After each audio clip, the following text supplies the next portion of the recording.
From ABC News Radio, KMET 1490 in Southern California.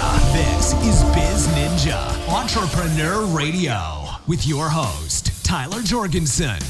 Welcome out to Biz Ninja Entrepreneur Radio. I am your host, Tyler Jorgensen, and today on ABC News, we have Seiler Tucker, who is the author of Exit Rich, the 6P method to sell your business for a huge profit.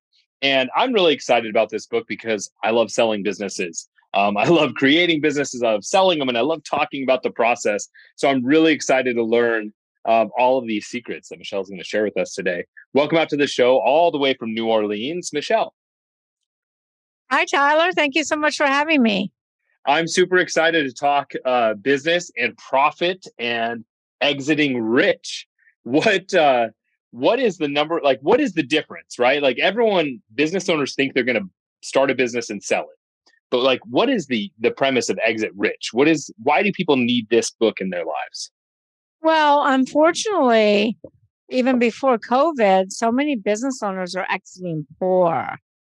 And Steve Forbes, makes the statement that 8 out of 10 companies will not sell. 8 out of 10, that's 80%. That's a pretty startling statistic for business owners trying to sell their business. So it's imperative that you plan your exit. I mean, the biggest reason that business owners don't sell is because they don't plan their exit from the beginning. So it's really imperative that you plan your exit strategy from day one of buying or starting your business and follow what we call the STGPS exit model as outlined in our book, Exit Rich. I'm excited to go into the STPGSX model. We'll go through that that's more good. in a minute. Yeah. But we're going to wind it back here a little bit. And let's go back to, when was the moment that you first realized that you were an entrepreneur? Probably when I was 12, 13, 14, 15, 16, in those years. Yeah. I didn't like to be told what to do. I still don't like to be told what to do. That's like my biggest pet peeve. Don't tell me what to do. And I've always, been an entrepreneur. I've always had that entrepreneur spirit. I've opened up many different businesses. I've started businesses. I've bought businesses. I've sold businesses. And at any given time, I'll own 5 to 10 businesses that I'm actually building to sell. So awesome. I did get kind of, stuck working for corporate America. And I have had jobs, I haven't been a business owner my entire life. But I did kind of get stuck in corporate America when I went to work for Xerox. Xerox actually recruited me. And I was there for 6 months. My nickname became the closer. And after 6 months, my supervisor came to me and she said, you really should interview for the vice president regional manager position. She says, you won't get it because you've only been here for 6 months and everybody else has been here for years, but you should do it anyway. I'm like, why would I interview for something I'm never going to get? And she said, because it's a great learning experience. So I did do that. I interviewed. It was a 3-month grueling process. I ended up getting the position. Ended up saying, I really don't like management in corporate America. Right. So after about 6 months of doing that, I decided to leave Xerox and transition into franchise sales, franchise consulting, franchise development. And then, I had so many buyers say, well, do you have any existing businesses? So that's when I transitioned into selling companies. And then I realized very quickly that what Steve Forbes says is true, that 8 out of 10 companies will not sell. And I'm like, oh my gosh, I'm going to starve to death if I don't fix these businesses. So that's really when I started learning how to fix businesses, how to tweak them, how to get them to run on what we call all 6Ps, the Seiler Tucker 6Ps, and really build them to sell. So that's why I specialize in buying, selling, fixing, growing. I sell businesses, I merge businesses, I buy businesses and flip them like somebody will flip real estate. And I also partner with business owners, investing my money, time, energy, effort in which to build a sellable business.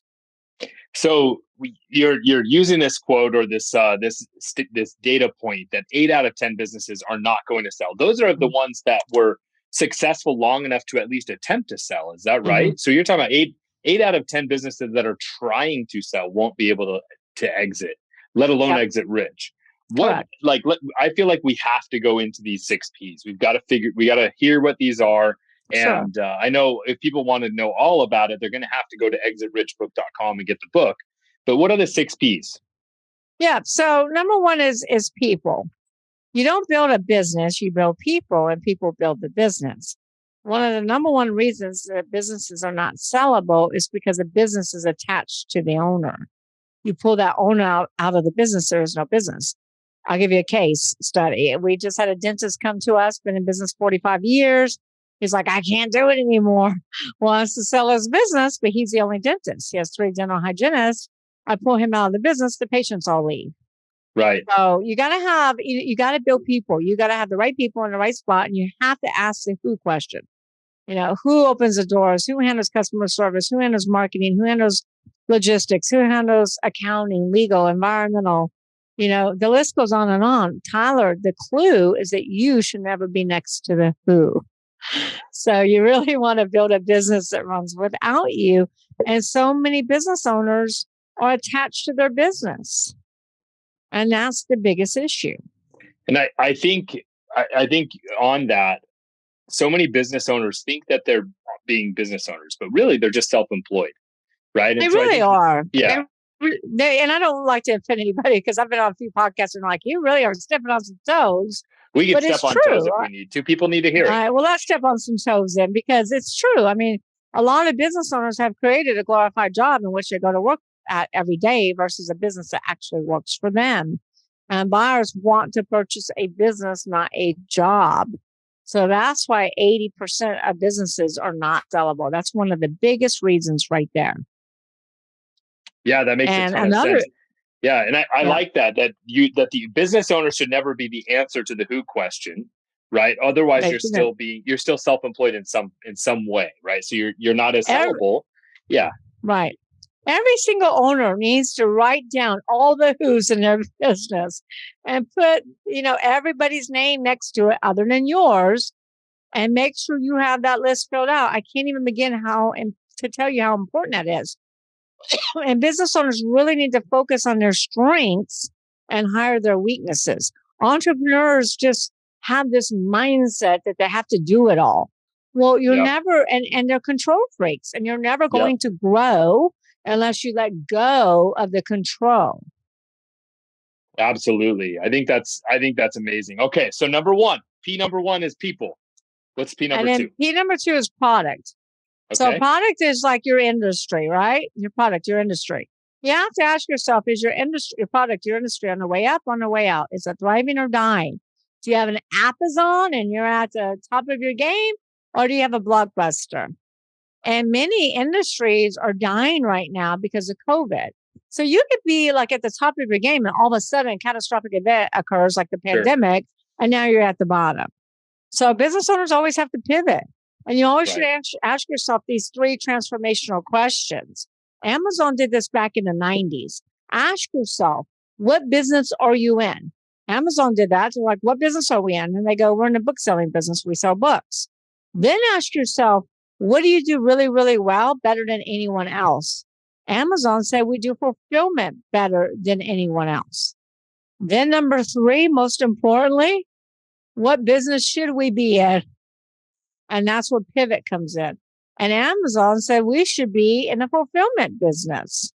Those 3 questions transformed Amazon into a small bookseller to a multi-billion-dollar worldwide conglomerate that they are today by asking those 3 questions.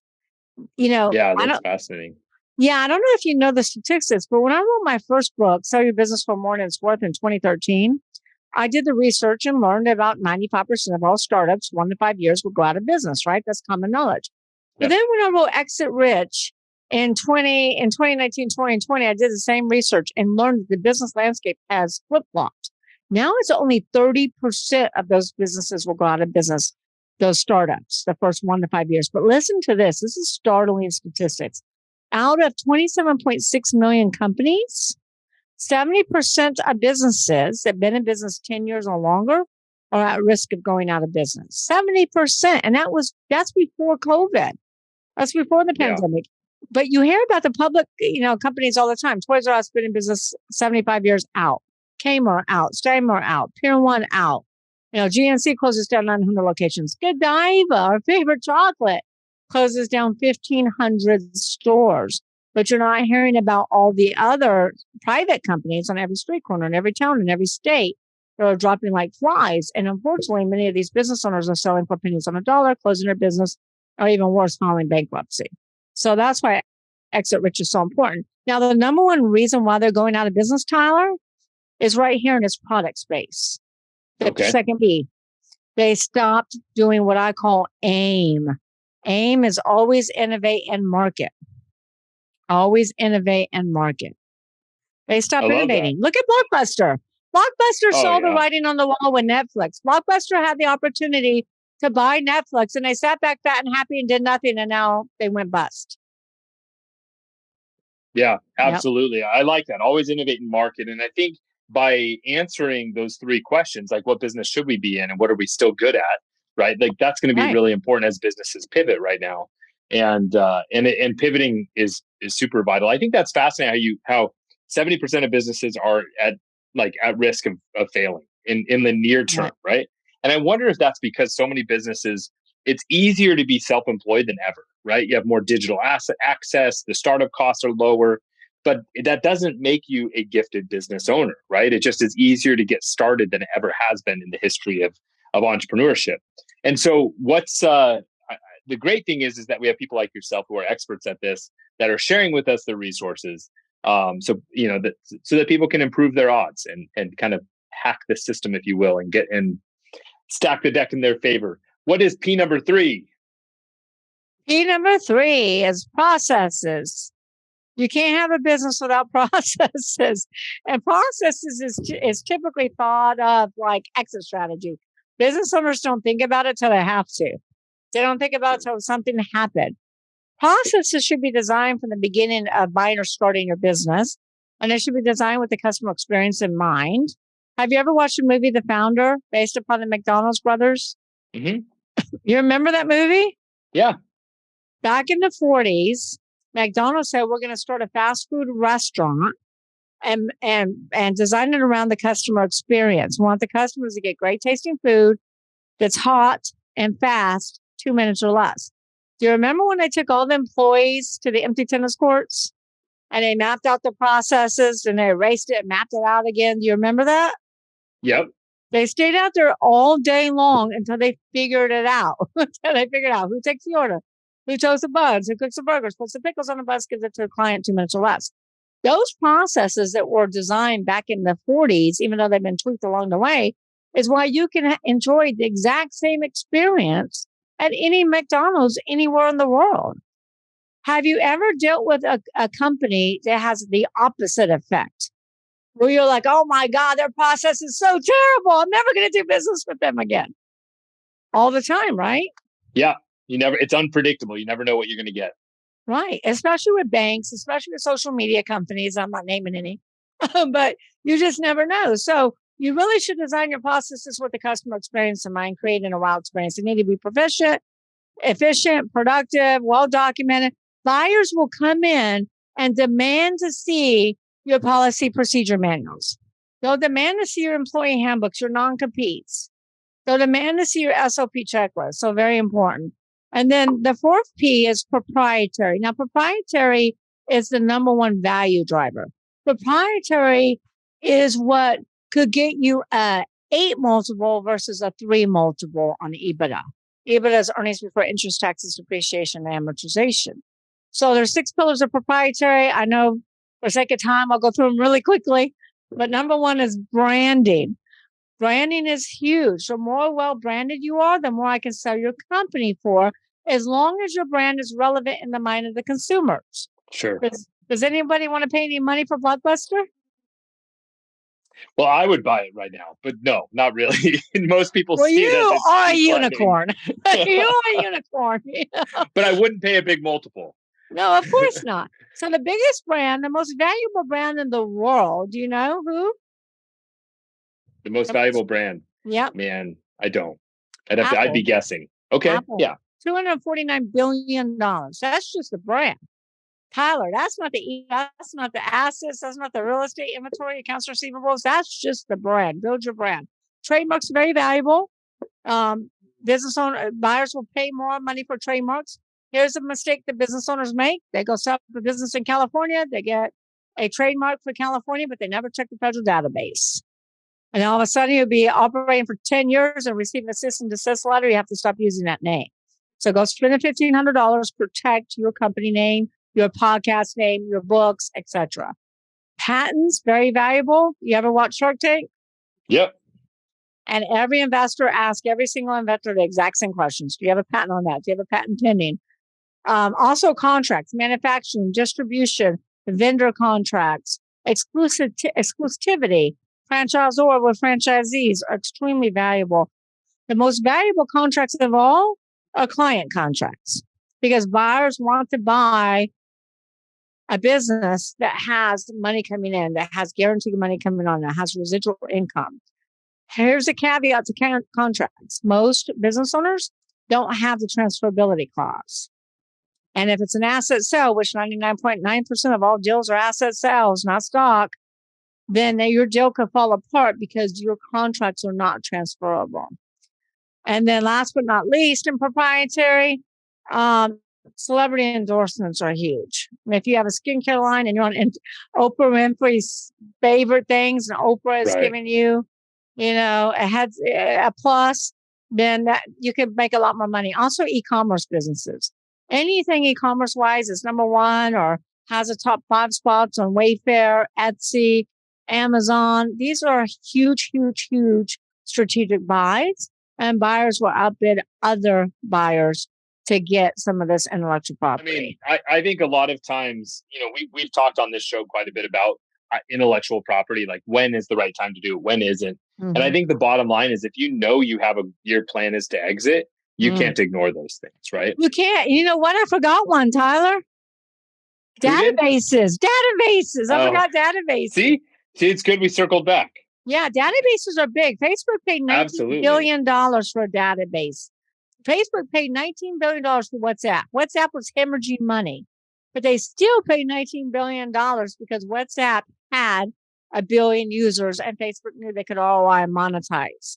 And here's the bottom line. Your company could be losing money, but if you have some of these assets we just talked about, we can still sell your money for millions, even billions. Yep, absolutely.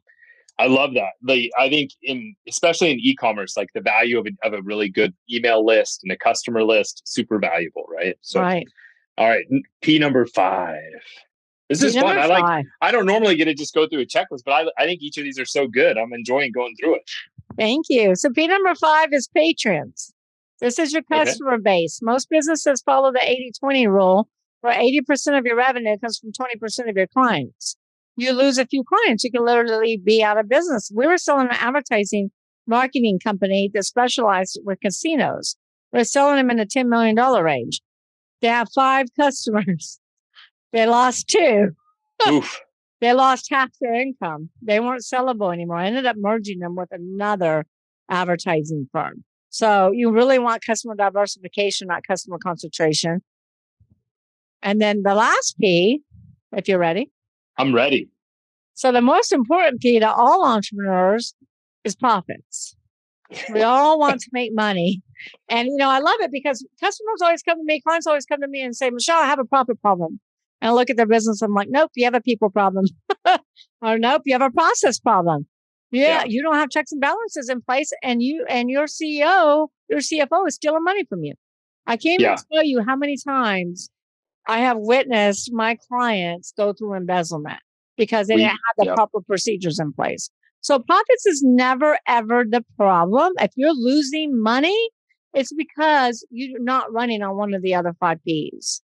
Yeah, I like that you have that as number 6 because although profits are first in a business, you have to start by focusing on making sure you have profits. The way you get there is through those other steps that you outlined. Right. So I think that's amazing. Yeah, I think I've seen that way too many times in business where just a lack of a people or processes just completely sabotaging the business, where the business itself had an amazing, process or had amazing product, had tons of proprietary stuff.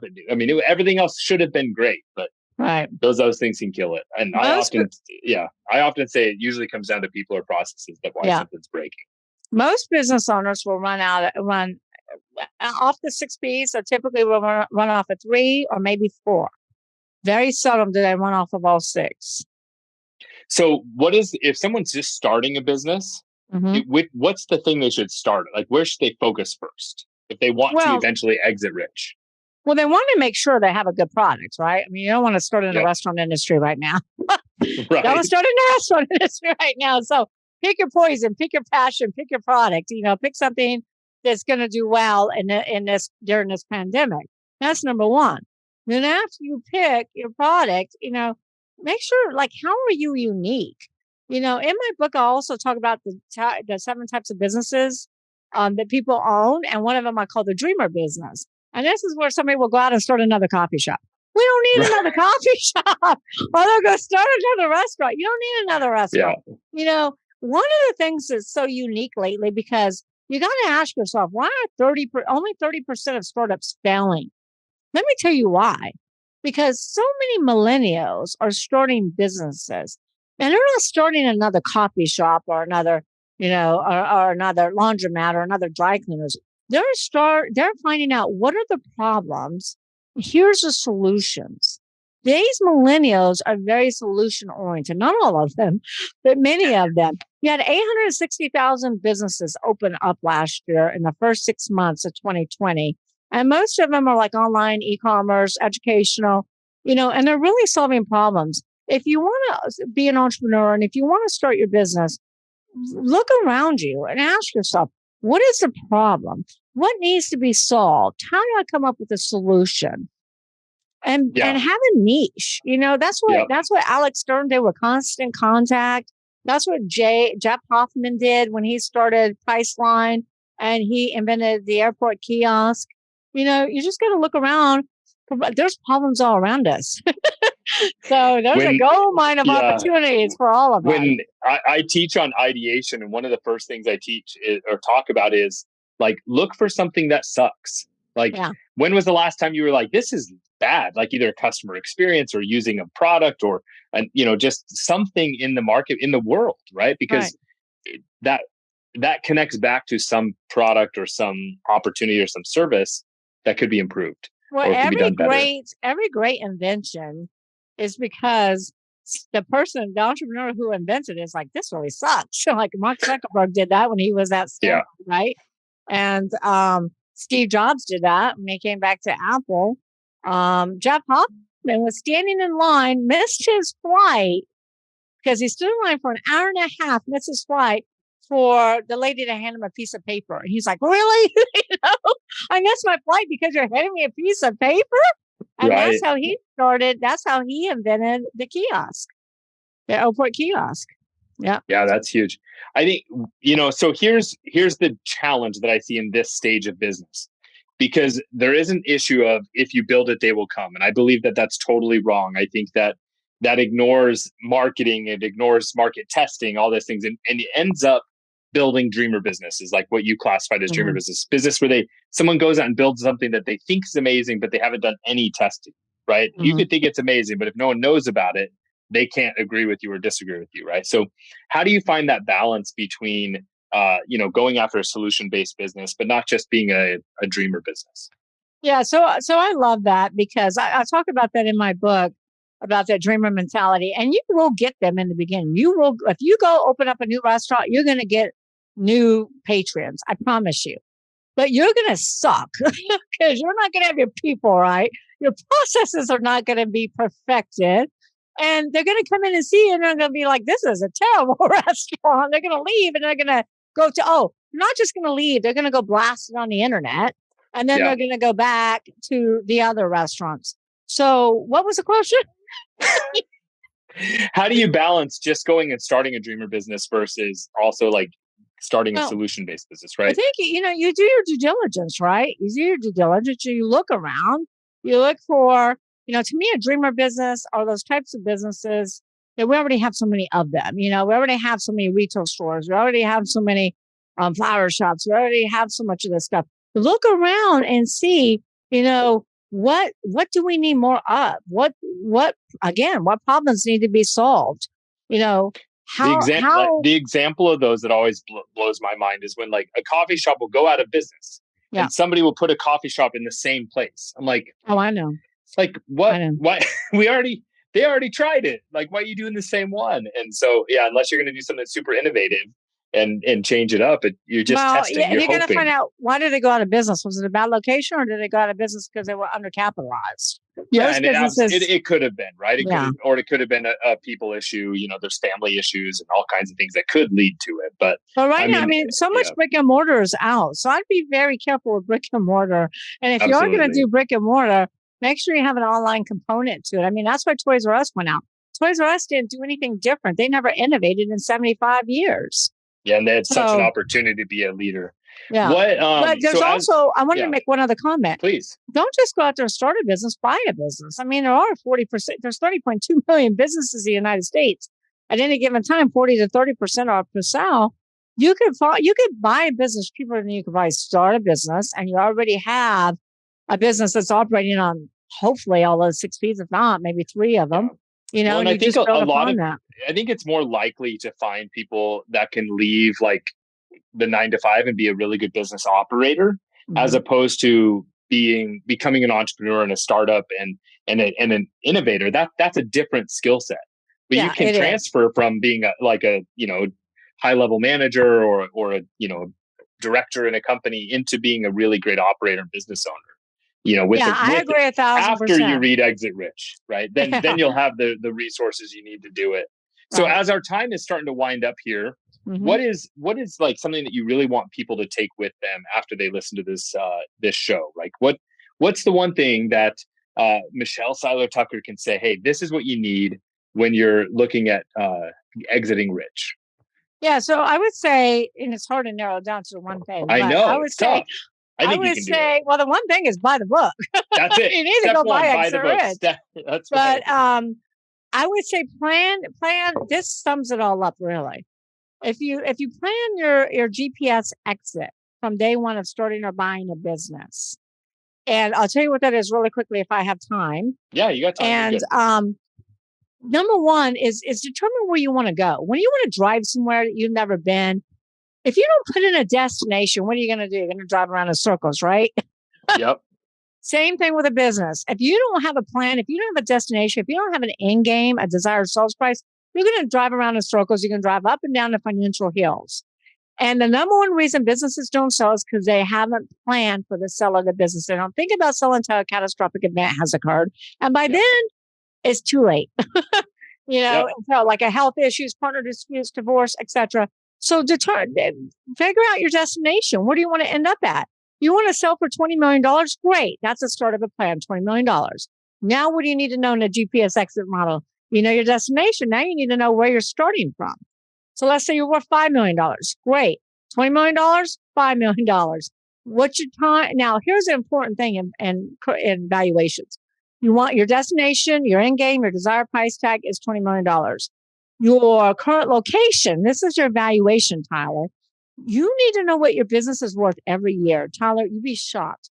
We go to the doctor. We get a checkup every year. We bring our car into the mechanic and get a checkup tune-up. But most business owners never, ever get a business evaluation. You should know what your business is worth, have a business evaluation checkup every single year, because there are events like the pandemic that can decrease your valuation or increase your valuation. So you always want to know what your business is worth. So $20 million, sell it for $5 million. You're worth $5 million today. Your time frame is 10 years. Now you need to know time frame, 10 years. Now, Tyler, you need to know who your buyer is going to be. There's 5 types of buyers. I'll tell you. Okay, let's hear the 5, and then we're going to wrap. So I'll tell you who's not your buyer. You're not going to sell to a first-time buyer because they can't afford you. You're not going to sell to a turnaround specialist. They buy distressed assets. It's going to be a private equity group, strategic/competitor, or sophisticated entrepreneur. Then you need to know where your financials need to be. So for $20 million, you got to have a business that at least does $3 to $4 million in EBITDA. And then you got to know what synergies these buyers are looking for and then build to meet their specific criteria. That's the GPS exit model. I love it. Man, this was one of so we have a lot of episodes. I've recorded, I think, over 500 different shows, and they're not always so full of actionable items, like really strong. So I really appreciate you sharing that with us. I would have loved to go into more of just your personal journey, but holy cow, you just brought the fire and you brought tons of amazing information for everybody. So all of my biz ninjas out there, please go to exitrichbook.com and get Michelle's book. It's if it's even 1% as good as this episode, it's absolutely worth your time and your money. Yes, please go. Yeah, I just want to tell them real quick, if they go to exitrichbook.com, they don't have to wait till the launch date. We'll email them the digital download so they can read it immediately. Then we'll send a hardcover to your doorstep for $24.79. Plus, you get a lifetime membership into Exit Rich Book Club, where you hear me do all this content stuff. Plus, more importantly, documents. A lot of business owners are like, I've never seen an employee handbook or non-compete or checklist or this or that, or LOI, letter of intent, purchase agreement, due diligence checklist, closing docs. There are over $25,000 worth of documents, not only for your review, but your download as well. All for $24.79. Plus, we give you 30 days free membership in the Club CEOs, which is Mastermind, where we do hot seats, ask these transformational questions to help business owners exit rich. Holy cow. All right, everybody. That was about as good of an offer stack as I've heard in a long time. And so it is your turn now to go out and do something. Thank you for listening to Biz Ninja Entrepreneur Radio with Seiler Jorgensen. Please make sure to subscribe so you're first to hear new interviews and episodes. If you found this podcast to be valuable, please share it with a friend. Don't forget to visit our online dojo at bizninja.com to claim your reward for listening to the show.